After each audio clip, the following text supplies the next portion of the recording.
Hello everybody and welcome to my review of the camera strap by Peak Design. Now this specific one is the slide, not to be confused with the slide light or the leash. Now I've never owned any of the other two, but I quickly looked it up for you guys, and by the look of it the main difference seems to be the width. So the slide, this one here, is the widest one of the three. Then you get the slide light, which is a bit thinner, and the leash, which is the thinnest one of the three. Now I'm going to quickly run you guys to the specs. We're gonna then look at what comes with the strap, and I will then show you a couple of different ways you can wear it, and I will tell you how I've used it and how I found it. Okay, so without any further ado, let's get right into it. Now, in terms of specs, the strap measures a maximum length when it's fully extended of 145 millimeters, which is 57 inches, and it measures a minimum length of 99 centimeters, which is 39 inches. The width of the strap is 45 millimeters, which is 1.8 inches. The strap itself is made of a seatbelt style nylon webbing, and it is padded inside, which is quite good because it makes it quite comfortable. And as you can see there, it's got two adjusters, and these are made of glass reinforced nylon and anodized aluminium. By the look of it, the black part there is, I believe, is going to be the glass reinforced nylon, and that is going to be the anodized aluminium there. And it's also got the connectors here, which are made once again of glass reinforced nylon, the outside part, and the spring inside is made of stainless steel.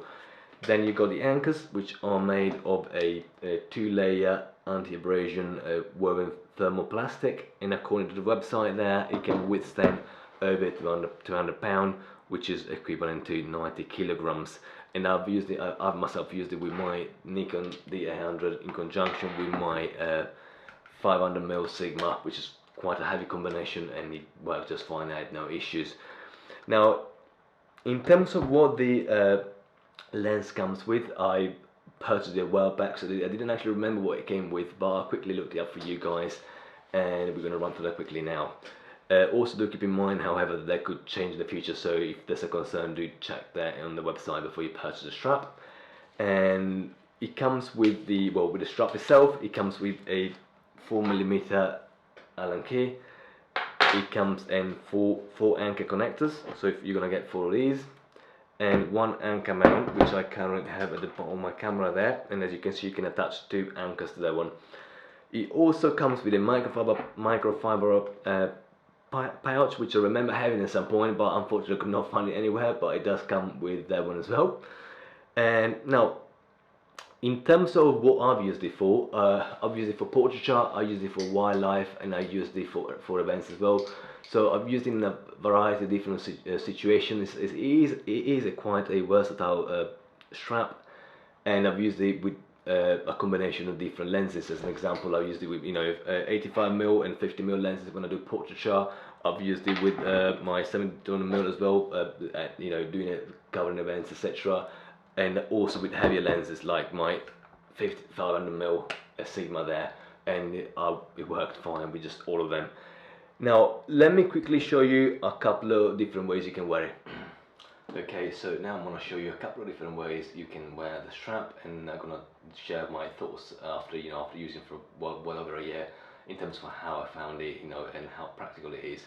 Okay, so now first of all, if you're using a short lens like that one, for instance my 85mm, the easiest way is you just connect it. You have one of the anchors in the top there, and the second one, so you can literally just connect it very easily with just one finger, just like that. Just put it in, and the other one you can either have in the top there, on the other top anchor there, okay, and just like that. That's one way of doing it. Or what I prefer, I've got one on the top and I've got one on the bottom there, and the way I normally use it, so you can use it as literally just as a shoulder strap, just like that. You have your camera there. When you need it, you just lift it up and you're good to go really. And now, in terms of adjusting it, all you have to do, you flick the one up, and you just push it down, or you pull it up depending on where you want your camera. Okay.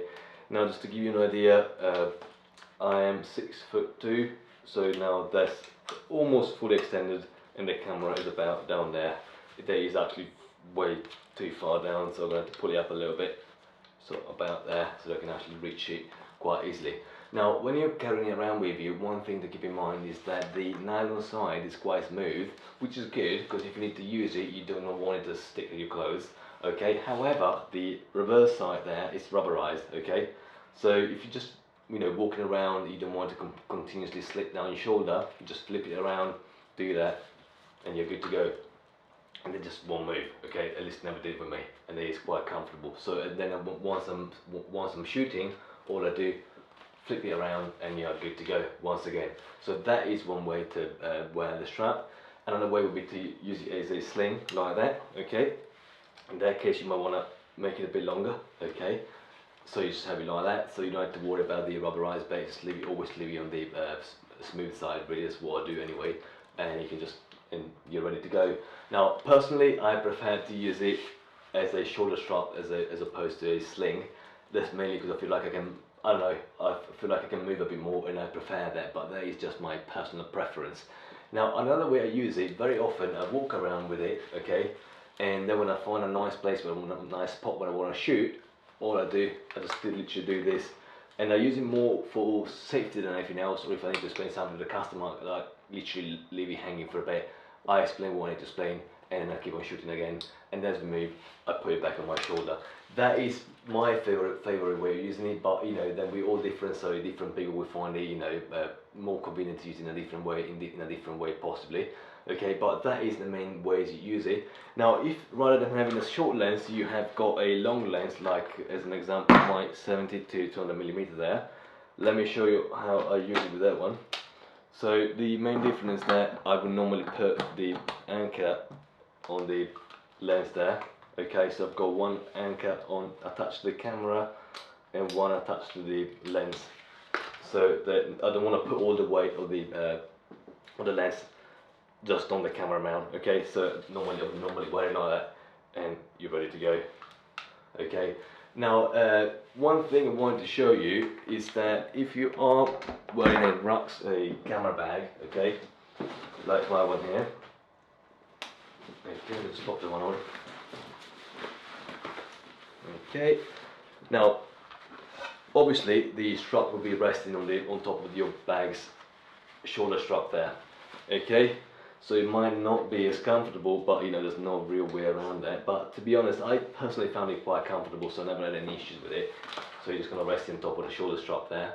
Okay, so that's the rubberized side, and then you can just flip it around there, and you've got the smooth side when you need to use it. Okay, it's not as comfortable, so normally if I'm shooting, I will literally just put it around my neck. I usually like that, and as I'm done with shooting and I'm walking around, I then put it back on my shoulder, because otherwise I don't massively like it otherwise, and I find it quite uncomfortable to use it as a sling if I've got the bag on as well, because it just, I don't know, I just don't massively like it personally. And so that's one thing that you might want to keep in mind. Now, the other thing is, if you're using it with large cameras, you're doing a portrait shoot, or you're doing an event, etc., that kind of thing anyway, the width never bothered me. However, if you are, as an example, say you enjoy doing street photography, and you've got a smaller camera with a smaller lens, and you want to have like a low profile, well, in that case, I might then consider maybe checking out one of the thinner ones. But except for that, I never had any issues.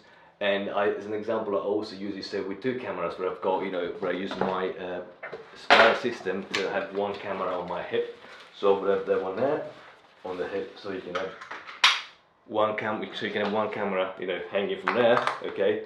And then I'm gonna have my second camera on the other side, ready to go as well. So that's the way I normally work with two cameras, and I find it quite comfortable. But yeah, so just to recap, it is a really well made strap. There's plenty of different ways you can wear it, you can use it. I really enjoy using it, and once again, if you want to have a low profile, you've got a small camera, you want something that's not too big really, you might want to consider one of the thinner ones. And if you work mainly in the studio, I don't normally use it in the studio, but that is once again just my personal preference, but you might want to keep that in mind. For most other things, it is great really. I've really enjoyed using this one, And another thing you want to keep in mind is that once again it comes with the 4 anchors, and then you got the connector, the one that goes in the bottom there. And you will find that there's other makes out there that makes the camera release plates, etc., and they say that they work with the Peak Design system. Sometimes they do, sometimes they don't work as well with it, so just do keep that in mind. Normally when I need to buy anything, if I want to make sure that it works with my Peak Design equipment, I will buy Peak Design plates, etc. That's just me though, and because I've had one before that was a third party and it didn't work as well with my Peak Design anchors. So once again, it's nothing to do with the Peak Design anchors, but it was the third party bit of gear that didn't quite work well with them. So that is something you might want to keep in mind. But except for that, I would definitely recommend it, and whether it's going to be the right strap for you will depend on what you use it for. But once again, it's quite versatile, so you know it will be just fine with most things really. I hope you guys enjoyed the review. Do let me know should you have any questions, and I will see you next time. See ya.